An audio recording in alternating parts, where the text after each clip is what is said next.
Yeah, I need to talk to that guy. Senior partner? About the tractor-trailer case. Who's the opposing attorney? Jackson Massey.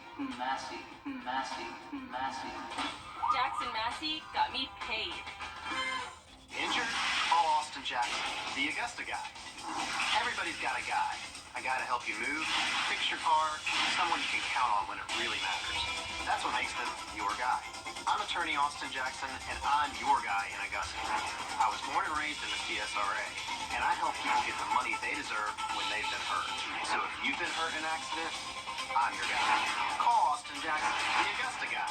706-724-7224. JBF 6.2. It's TV's biggest morning party, live with Kelly and Mark. With big stars and... Are you rooting for me or against me? Weekday mornings at 9 on News Channel 6. Who do we want? Jackson Massey. When do we want him? Now. Thanks, Jackson Massey. Thanks, Jackson Massey. Thanks, Jackson Massey. Thanks, Jackson Massey. Thanks, Jackson Massey. Jackson Massey. Chief Meteorologist Tim Miller. Weather coverage you can count on. The Live Viper 6 Skyview Network, sponsored by Terry Lambert Hyundai. We've got storms popping up on Live Viper 6. I'll let you know when they'll leave and how long this beast will stick around coming up.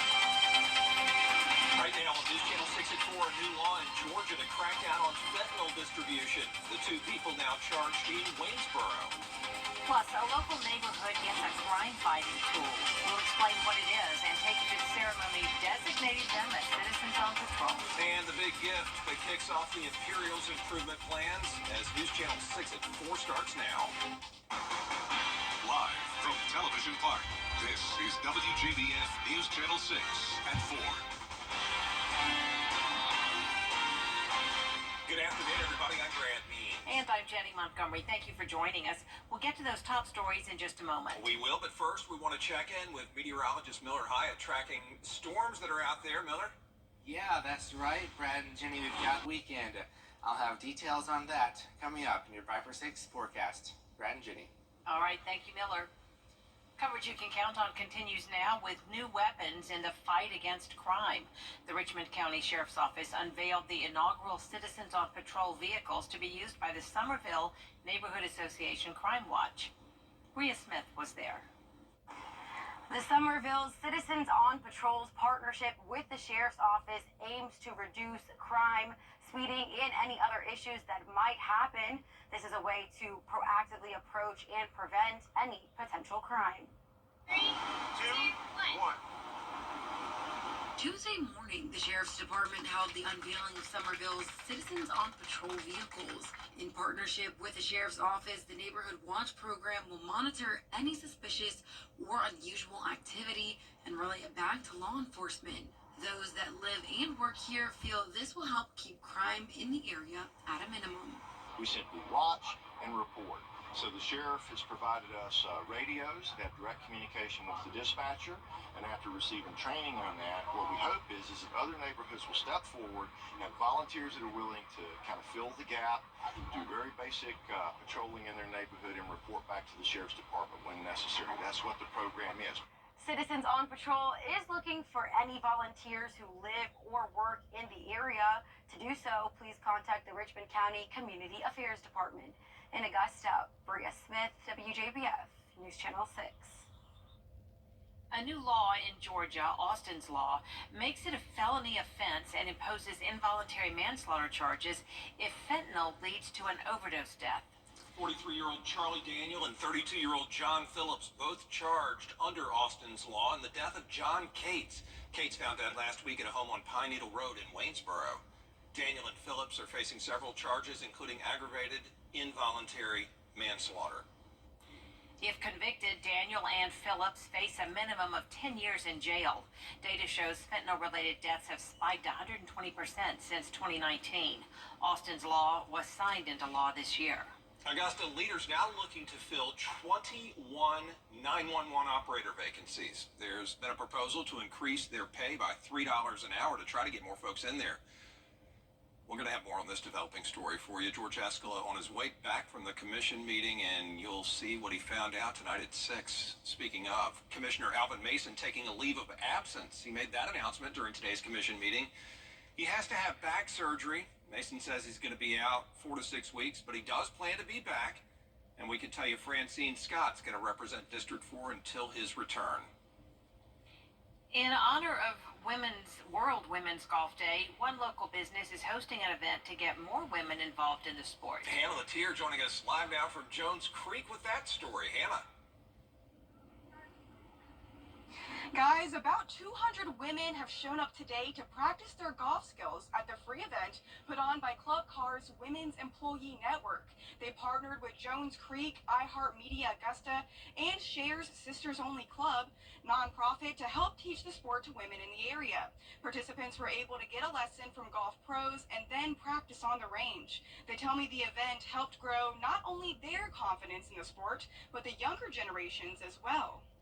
My daughter's just turning 15, and I don't know that she would have come if it wasn't a women's event, because it can be a little bit intimidating sometimes to go to a lineup of men who have played for a long time. It's definitely good to get the younger kids out here too, to see that women can have a place in golf also.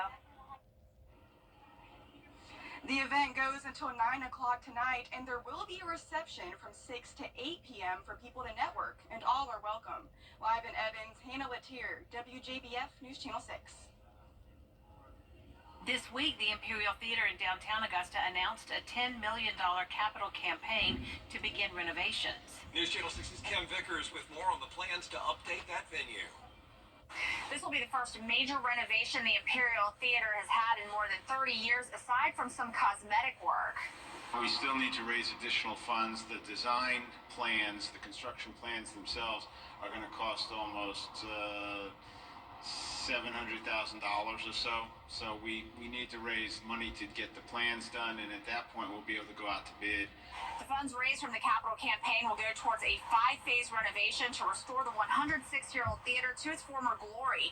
Crews will work to make the Imperial ADA compliant by adding an elevator. They'll also update the restrooms, add a newly designed box office, and upgraded concessions areas, among other projects. Charles Scavullo is the executive director of the Imperial. He says people are excited about the upcoming renovations. We're getting a tremendous amount of positive vibes and really good feelings and responses to the press release, and the publicity that we're getting so far has worked out wonderfully. And we have a loyal base of patrons who come here for many different shows during the year that are interested in helping us out.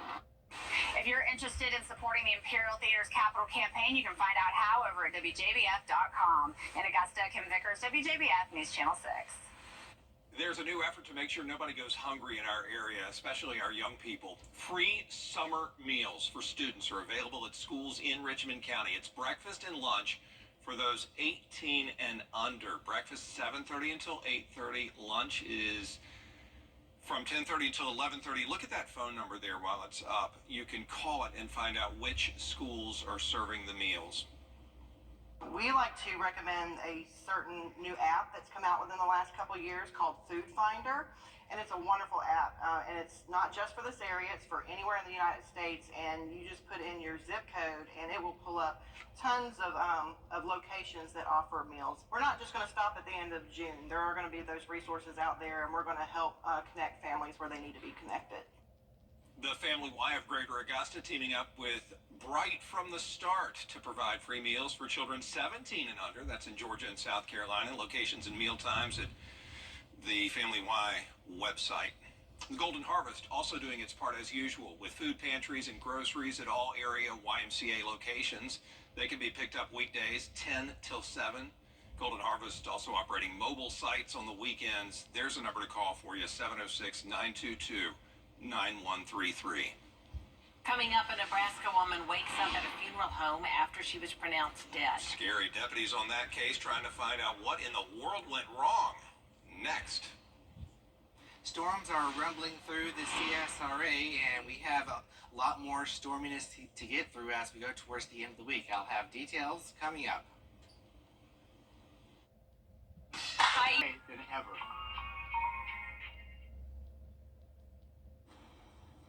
woman who was mistakenly declared dead Monday at a Nebraska nursing home woke up later in the day. Yeah, Rhiannon Alley digging deeper to find out exactly what happened. Authorities in Lincoln, Nebraska appear stunned by the case of a woman who was thought to be dead, but was later found very much alive at a funeral home. I've been doing this 31 years, and nothing like this has ever gotten to this point before. Police say the 74-year-old woman had been transported from a nursing home where she was pronounced dead yesterday. 2 hours later, a funeral home employee saw the woman breathing and called 911. A 74-year-old female that was believed to be deceased and brought here is now agonal breathing on the table. Funeral home staff conducted CPR on the woman, and she was rushed to the hospital, where her family was told she's still alive. The sheriff's office is investigating, but no charges are pending. I'm sure they'll look at see if new protocols need to be made or if they were all followed.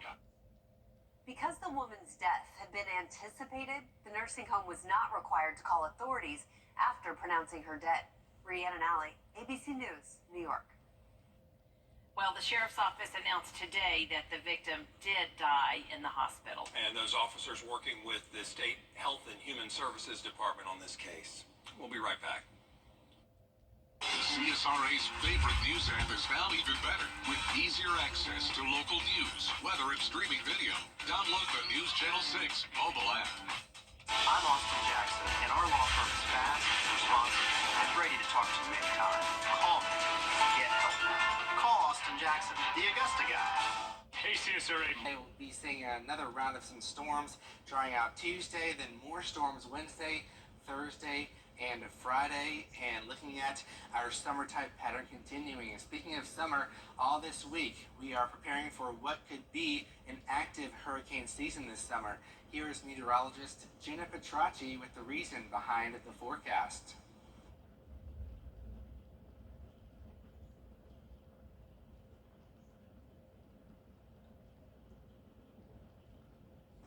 It is now June, and that means a couple of things. One, we're getting closer to summertime, and two, hurricane season is here. And we have a lot to talk about with that because it's going to be an interesting season, to say the least. And today I'm going to be talking about the reason why. Starting out with NOAA's prediction. They're going with an 85% chance that this could be an above-average season with possibly up to 25 named storms. And that's for the following reasons here. We have three main reasons why this season could get very active, starting out with La Nina. We are currently transitioning from an El Nino pattern to a La Nina, and that means less wind shear. So we want a lot of wind shear because that's what tears these hurricanes apart. When we're in a very low wind shear environment, that's when they can get stronger and move further. On top of that, we have had record warm sea surface temperatures since last year, and now that we're in the La Nina pattern on top of it, all of this warmth can really fuel those storms. Now, the third thing is that we will have that very active West African monsoon season with all this moisture coming into the coast of Africa, leading to storms and tropical waves off the coast, which then can turn into tropical storms and hurricanes. Now, we do have a couple things that could work in our favor to limit storm development, and one of those is another thing that moves off the coast of Africa. That's the Saharan dust. This acts as a blocking mechanism, so hopefully we will get a lot of that this year. On top of that, it's important to remember the Bermuda High. This plays a crucial role in where these storms go.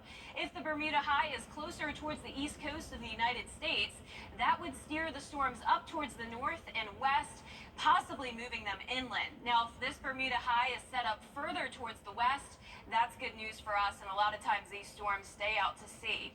Now, the rest of this week, the Live Viper 6 weather team will have more information on what we could expect this hurricane season. Meteorologist Miller Hyatt will be here tomorrow, and then we'll have Sherry Shealy and John Lynn with more information. So stay with us on that. Many accident victims are quick to die. Oh, this is the best. You're going to love it.